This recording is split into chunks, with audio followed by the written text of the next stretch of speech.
오늘 시편 37편은 다윗의 시로 유명한 시인데 아마 다윗이 노년에 이 시를 썼을 것이라는 생각이 드는 거가 오늘 말씀 중에 이런 말씀을 하지 않습니까? 내 평생 사는 동안에 의인과 그의 자녀들이 걸식하는 것을 본 적이 없다라고 얘기하는 거 봐서는 다윗이 한 70세까지 살았는데 아마 노년에 자기의 인생을 돌아보니 뭐 여러 가지 풍상이 있었지 않겠습니까? 일개 그 베들레헴의 그 이세의 막내 아들, 8번째 아들로 태어나서 목동, 양치는 일을 하던 그 목동이 일약 이제 골리앗을 물리치는 바람에 이제 장군이 되고 왕의 사위가 되고 아주 잘 나간 그런 환경에도 있어봤고 또한 그 사위였지만 장인이 자기를 죽이려고 하면서 오랜 세월 그 도망을 다니는데 한 13년 이상을 정말 고통 가운데 보내게 됩니다. 뭐 옛날이나 지금이나 들에서 양을 치는 직업은 좋은 직업이 아닙니다. 3D 업종입니다. 그러니까 3D 업종에서 일을 하다가 어느 날 갑자기 스타가 된 거죠. 그러니까 사실 입신양면에 아주 길에 서서 잘 나가는 줄 알았더니 또 그게 얼마나 가겠습니까? 얼마 못 가서 또 이제 인생의 나락으로 떨어지는데 한두 끝도 없이 떨어지는데 이거 현상수배를 당한다는 게 이게 안 당해보신 분들은 잘 모를 겁니다. 저도 여러분들 안 당해봐서 잘 모르는데 왕이 찾는다는 건 보통 일이 아닌 거죠. 역적으로 몰린 거 아닙니까? 그러니까 이게 쉽지가 않은 일이죠. 또 혼자 도망 다니는 것도 쉽지 않은데 또 같이 다니는 사람이 400명이었습니다. 이 400명은 보니까 그 시대 루저들이죠. 어떻게 보면 실패하고 뭐 관계나 뭐 사회적으로 여러 면에서 어려움을 겪는 사람들이 그러니까 어떻게 보면 다윗의 그 좀 도피 행각 중에 거지들의 왕초가 된 겁니다. 근데 이 거지들의 왕초가 좀 좋을 리는 없습니다.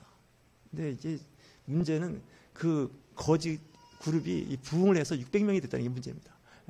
50% 부흥해가지고 600명이 되는데 지금 400명도 지금 건수하기가 어려운데 이게 지금 600명이 됐으니까 얼마나 어렵겠습니까?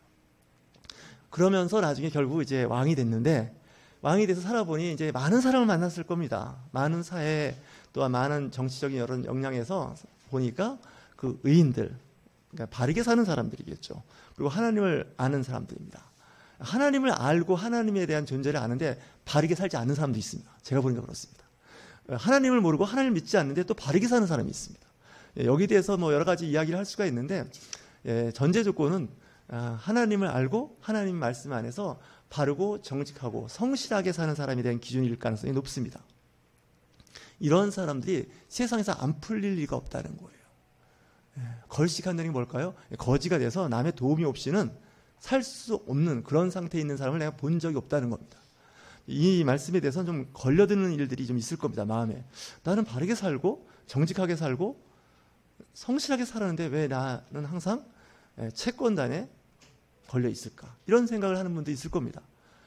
하지만 이 다윗은 평생 살면서 사람들을 보아하니 그 사람들의 삶이 바르게 정직하게 올곧게 사는 사람들이 그럴 리가 없다라는 이야기를 하게 되는 겁니다.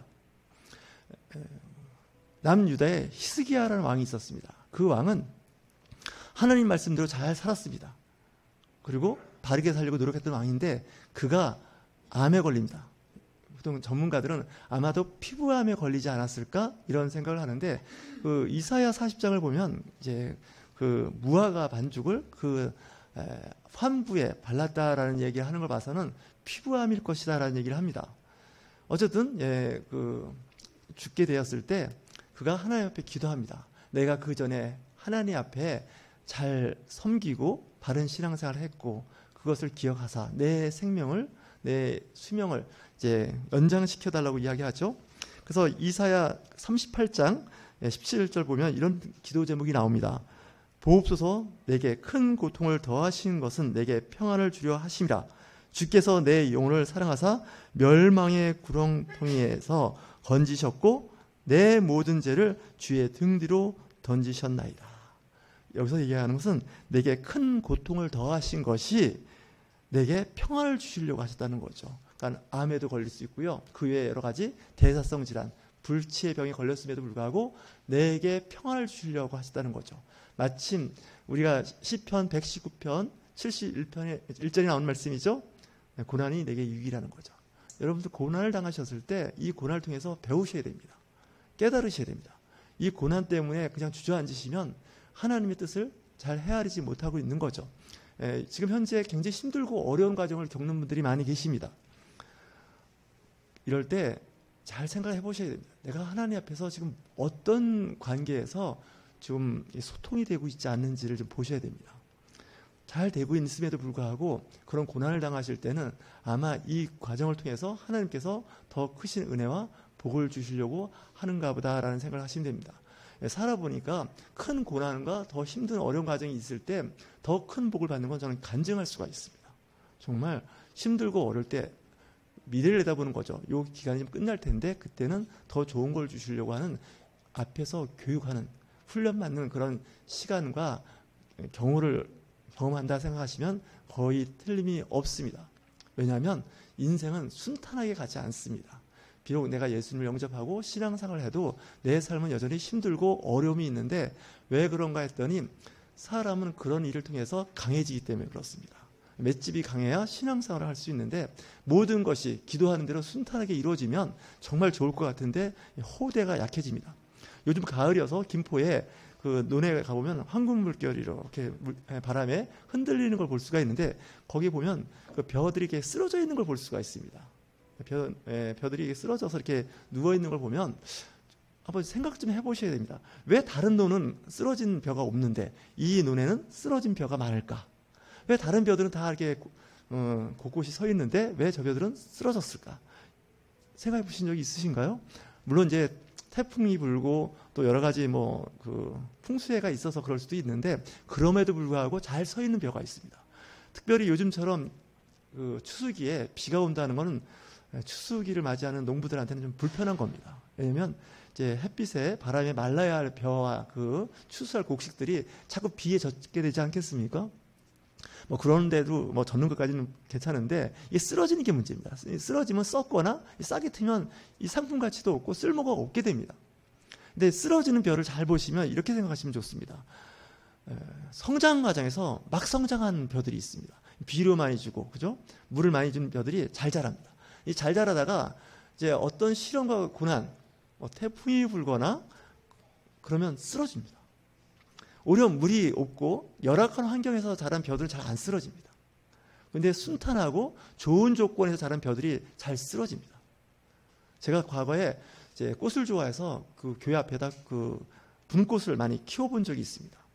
근데 잘 크고 꽃도 아름답게 피는데 일기예보를 보니까 태풍이 불어온다는 거예요. 그러니까 이제 끈으로 이제 막 그 여러 가지 지지대로 해서 묶었습니다. 쓰러지지 않도록. 했는데 워낙 태풍이 강하게 부니까 이 지지한 그 나무나 끈이 견디지를 못하는데 그냥 뿌리채 뽑히는 걸 봤습니다. 그 분꽃들이 꺾이고 부러지고 덩치가 큰 걸수록 잘 부러지고 잘 뽑히는 걸 보고서 그때 깨달은 게 있습니다. 제가 아침마다 새벽기도 끝나면 물 줬거든요. 그러면 잘 자라죠. 나름 뜨겁고 비는 안 오고 물은 계속 주니까 잘 자랐습니다. 근데 태풍이 부니까 다 꺾이고 뿌리채 뽑히는 걸 보면서 그때 좀 시들시들하고 힘들 때 물 주지 말았어야 되는데 물 주는 바람에 이렇게 됐구나 라는 생각을 해볼 정도였습니다. 그러니까 인생에서도 신앙생활에서도 기도 제목대로 응답받고 잘 되면요 정말 룰루랄라 신앙생활 잘하고 하나님께 영광 돌릴 것 같으죠. 어린 반푼으로 실현당하면 펑펑 떨어집니다. 못 견딥니다. 특히 젊은 학생들은 초, 중, 고, 대학 이렇게 다니면서 공부할 때 좀 공부 잘해서 쭉 잘 성장하면 부모님의 바람이고 본인도 그렇게 되기를 원하는데 세상에 그럴 리가 없습니다. 학교를 순탄하게 잘 졸업한 사람은 직장 가서 고난을 당할 수가 있습니다. 그럼 직장에서는 굉장히 어렵습니다. 직장은 공부하는 데가 아닙니다. 일해서 월급을 받는, 보수를 받는 곳이 직장입니다. 근데 직장에서 공부하듯이 하면 안 된다는 걸 아는 그 과정에서 힘들어질 수가 있습니다. 공부는 해보니까 혼자 하는 거더라고요. 혼자 열심히 하면 됩니다. 일반적으로 그렇습니다. 근데 직장에서는 혼자 잘한다고 되는 게 아닙니다. 이 관계성이 중요합니다. 이 사회성이 중요한 거죠. 그런 말이 있지 않습니까? 학교에서 1등이 사회에서 1등이 아니라는 거죠. 그건 뭐냐면 환경이 바뀐다는 거죠. 환경이 바뀌어서 적응하지 못하는 대상들은 사실 견디기가 어렵습니다. 신앙생활도 그렇습니다. 신앙생활을 하셔서 여러분들 여지껏 이렇게 오셨는데 이 과정이 순탄하지 않았을 겁니다. 교회도 원치 않게 옮길 수밖에 없었고 그 공동체를 떠날 수밖에 없는 그런 과거가 다 있습니다. 저도 그 어릴 시절부터 나이 많고 신앙생활에서 교회를 몇 번 옮겼나 해봤더니 7번 옮겼습니다. 그래서 깜짝 놀랐습니다. 어떻게 7번씩이나 옮겼을까 했는데 제가 충청남도 성안 사람입니다. 그랬더니 그 성안에서 이사 다닐 때마다 교회를 옮겼는데 뭐 어떡하겠습니까? 지금 김포까지 왔는데 옮기게 되는 겁니다. 그 과정에서 교회가 늘 순탄하고 은혜 가운데 예배하고 성도 간의 교제만 있었던 건 아닙니다. 교회가 없어지는 것도 경험한 사람입니다. 그리고 교회에서 여러 가지 불미스러운 일을 다 경험했던 사람입니다. 그럼에도 불구하고 제가 저를 봐도 참 대견하다는 생각을 해봤습니다. 잘 견뎠습니다. 시험 들어서 교회를 안 다니거나 제가 신앙인으로서 해야 할 일을 안 하지 않았습니다. 그럼에도 불구하고 꾸준히 그 일을 했다는 것이 하나님께 감사할 일이죠. 그러면서 맷집이 많이 커져서 교회 안에서 여러 가지 뭐 스캔들이나 뭐 이렇게 안 좋은 일들이 있어도 다 견디고 또 한편은 뭐 그럴 수도 있는 곳이다라는 생각을 할 만큼 몸과 마음이 단련이 된 거죠. 우리나라가 철을 잘 다루는 나라인데 포항제철도 있고 광양제철도 있고요. 이 철이라는 것이 국가 기관 산업에서 굉장히 중요한 산업인데 이 철이 우리가 원하는 양질의 철이 나와야 자동차도 만들고 그리고 조선이라고 하는 그 배도 만드는 거 아니겠습니까? 근데 이 철을 이제 어떻게 하나 봤더니 이제 채광을 하겠죠. 그래서 이제 원석을 철을 캐가지고 일단은 녹입니다. 용광로에 녹이면 철만 이렇게 모아집니다. 근데 이 철은 연철이라 해서 이 철이 물릅니다. 연철은 이제 부드러울 연자겠죠. 연철은 못 씁니다. 물러서 농기구로도 못 쓰고요. 여러분들 주방에서 칼로도 못 씁니다. 이 칼을 사용하는 데 있어서 단단하게 만들어야 되는데 이게 기술입니다. 뭐 세계적으로 브랜드 있는 칼의 특징이 뭡니까? 마모가 잘 안 되는 그리고 이가 잘 안 나가는 칼이 아니겠습니까? 절삭면이 좋고. 근데 이렇게 강철을 만들려면 이 철은 여러 과정을 겪어야 되는데 정말 이 뜨거운 이 용광로 같은 그런 담금질을 통해서 담금질이 뭘까요? 그 뜨거운 그 불에서 빨갛게 달아온 다음에 그 다음에 다시 뭐 물이나 올리브 기름 같은 데 들어가서 다시 식혀지는 과정입니다. 그러니까 온탕과 냉탕을 왔다 갔다 하는 과정이 필요합니다. 그럴 때마다 쇠가 점점 더 단단해지고요. 거기까지만 하는 게 아니라 다시 철을 망치 같은 걸 두들기더라고요. 망치를 두들겨서 엄청난 그 두들김, 얻어맞음을 통해서 쇠가 더 단단해집니다. 다시 얘기해서 철이 처음에 생산이 되는 과정에서 그 물렁물렁한 철이라고 해서 뭐 손으로 만져서 물렁물렁한 게 아닙니다.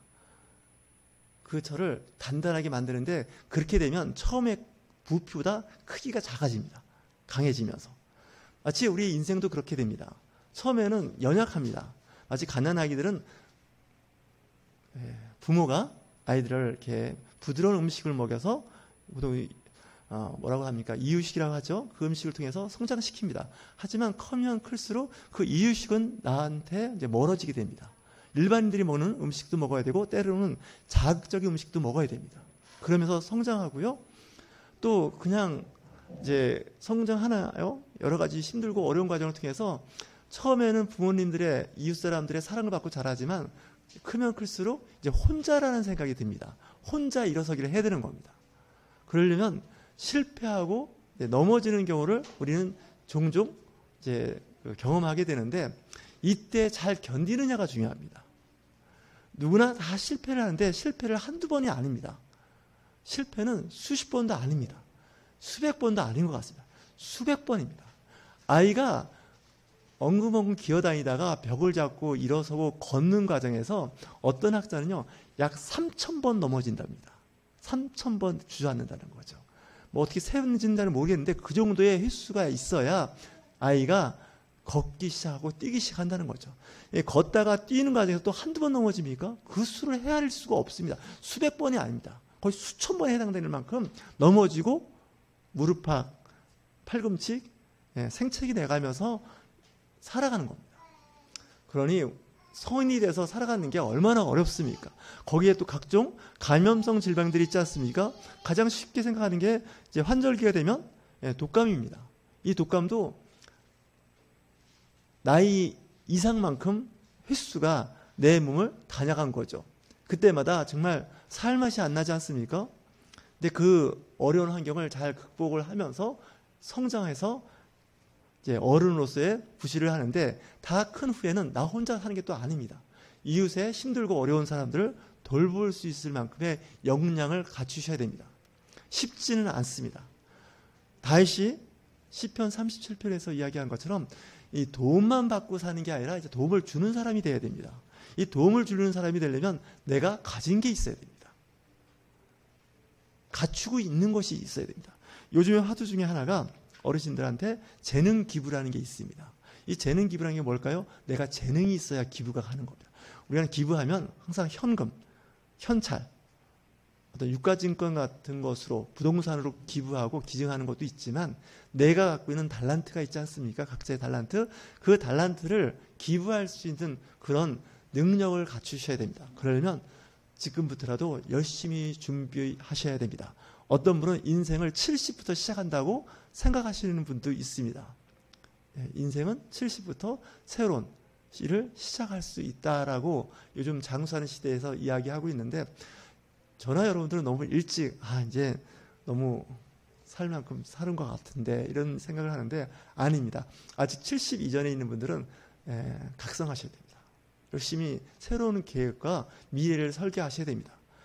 성경에 나오는 인물 중에 모세는 80에 하나님께서 시내 산에서 콜링, 부름을 받지 않습니까? 저 같았으면 국국 사양했을 겁니다.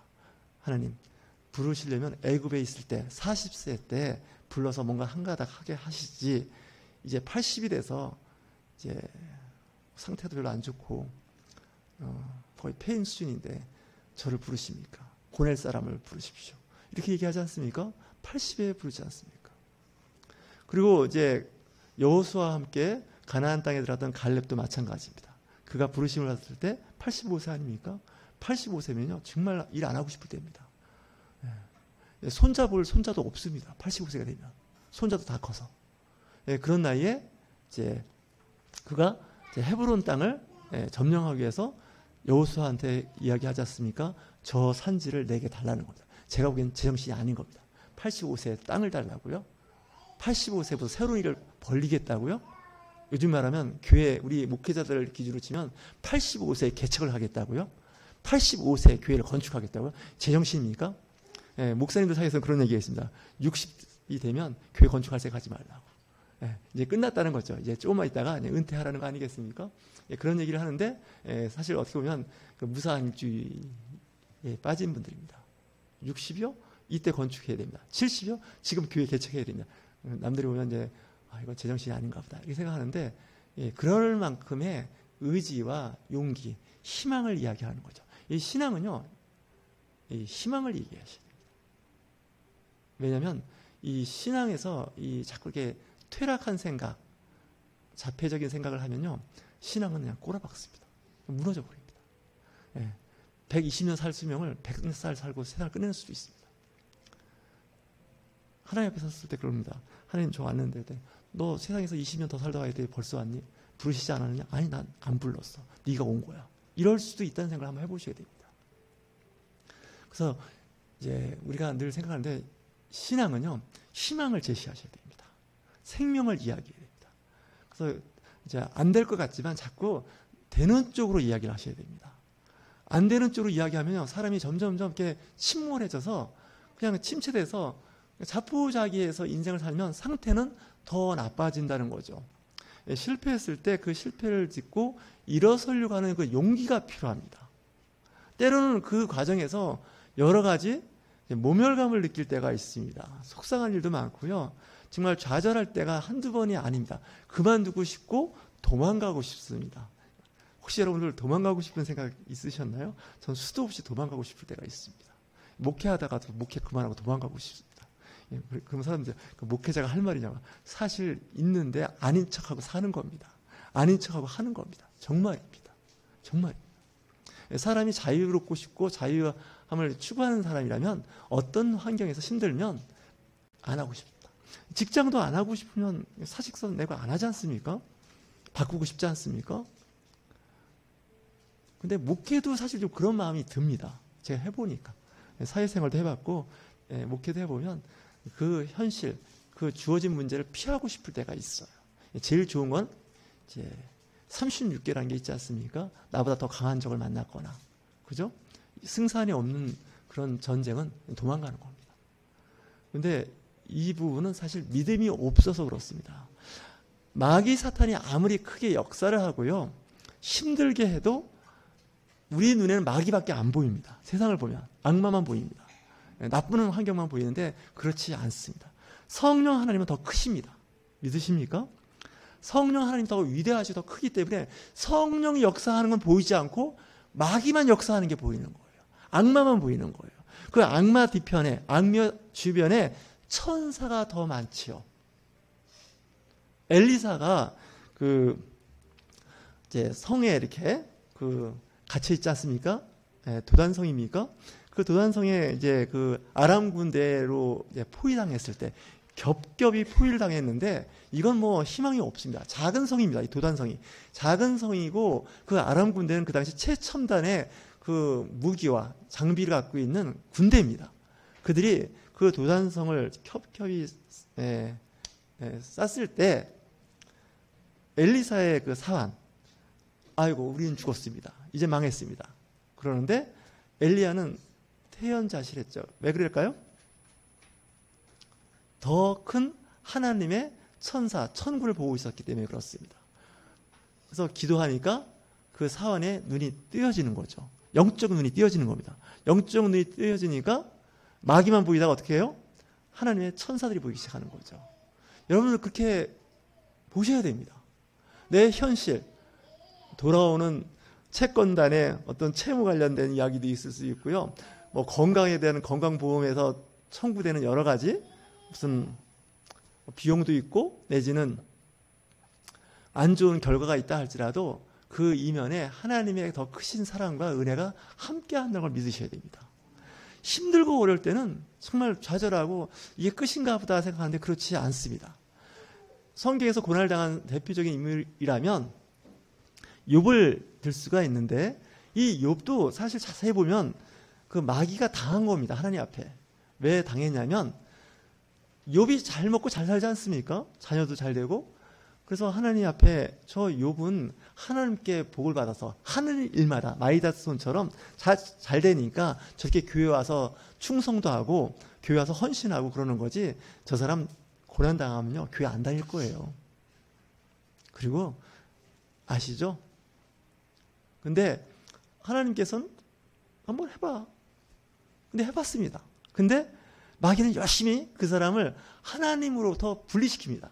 온갖 고난을 통해서 분리시키는데, 고난을 통해서 욥은 더 강해지죠. 왜 강할까요? 하나님의 성령이 돕고 있다는 걸 마귀는 몰랐던 겁니다. 우리는 생각할 때 마귀만 득세하는 것 같고 어둠의 세력만 짓누르는 것 같지만, 그 이면에 누가 있다고요? 보이지 않는, 마귀도 모르는 하나님의 성령이 다 역사하고 있지 않습니까? 시편 91편에 보면 그 얘기하지 않습니까? 천사들로 하여금 너를 보호하게 하겠다는 거죠. 그 천사를 보셔야 되는데 우리는 천사는 눈에 안 보이고 악마만 보이는 거죠. 오늘 말씀도 마찬가지죠. 의인이 사실 고난을 당합니다. 세상에서 바르게 살고 정직하게 살려고 하니 늘 어렵습니다. 힘듭니다. 하지만 의인은 넘어지지만 다시 일어섭니다.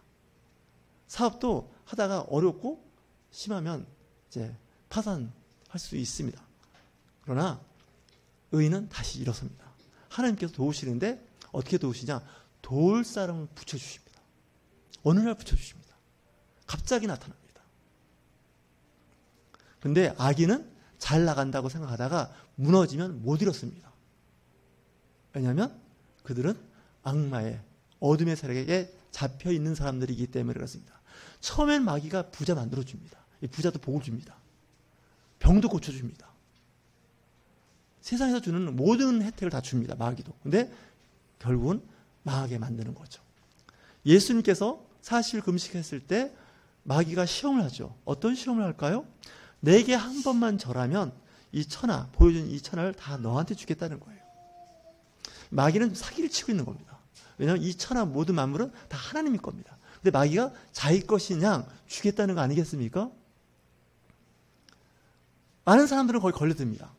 그걸 받으려고 합니다. 받습니다. 알고 봤더니 이거는 마귀가 사기를 친 거죠. 여러분들 사시는 동안에 이 영적 세계를 보셔야 됩니다. 이 영적 세계를 못 보시면 무척 신앙생활에 어려움을 겪게 되는데, 누가복음 10장 21절에 이렇게 말씀하십니다. 예수께서 성령으로 기뻐하시며 이르시되 천지의 주제이신 아버지여, 이것을 지혜롭고 슬기롭고 슬기 있는 자들에게는 숨기시고 어린아이들에게 나타내심을 감사하나이다. 올소이다. 이렇게 된 것이 아버지의 뜻이니이다. 세상적으로 지혜로운 사람이 많습니다. 똑똑하고 잘난 사람이 많지만 이런 사람들에게는 하나님께서 숨기신 진리가 있다는 겁니다. 하지만 순수한 어린이와 같은 마음을 갖고 있는 사람들에게는 복을 주신다는 거죠. 은혜를 베푼다는 겁니다. 여러분 살아오시면서 주변의 사람들을 잘 보십시오. 어떤 사람이 복을 받는지. 하나님 앞에 온전히 바르게 신앙생활하는 사람들이 복을 받게 됩니다. 편법과 불법으로 살아가는 사람들이 나중에 보면 어려움을 겪는데 도와주는 사람이 없더라는 거죠. 주일이 되면 교회 나오는 겁니다. 그리고 하나님 앞에 찬송과 찬양과, 또한 내가 지은 죄가 있으면 주님 앞에 회개하는 겁니다. 누구나 다 죄를 짓습니다. 세상은 다 불법으로 살죠. 저도 편법을 되게 좋아합니다. 불법은 더 좋아합니다. 편하거든요. 근데 안 좋습니다. 안 좋아서 나중에 문제가 되면 어떨까요? 다시 회개하는 겁니다. 사람은 어쩔 수가 없어요. 반복하는 거죠. 제가 좋아하는 찬송가가 있는데 이 찬송가 한번 같이 한번 불러볼까요? 미가일로 전환시켜 주시겠어요? 우리 교단에서 참 중요했던 분이시긴 한데 조용기 작사, 김성애 작곡입니다. 유일하게 찬송가에 들어왔습니다. 이 가사와 이 멜로디가 참 아름답습니다. 마지막에 우리의 신앙 고백이 이렇게 돼야 되지 않을까 하는 생각이 듭니다. 왜냐하면 큰 목회를 했고 선한 일을 많이 했지만 신앙 고백은 이렇습니다.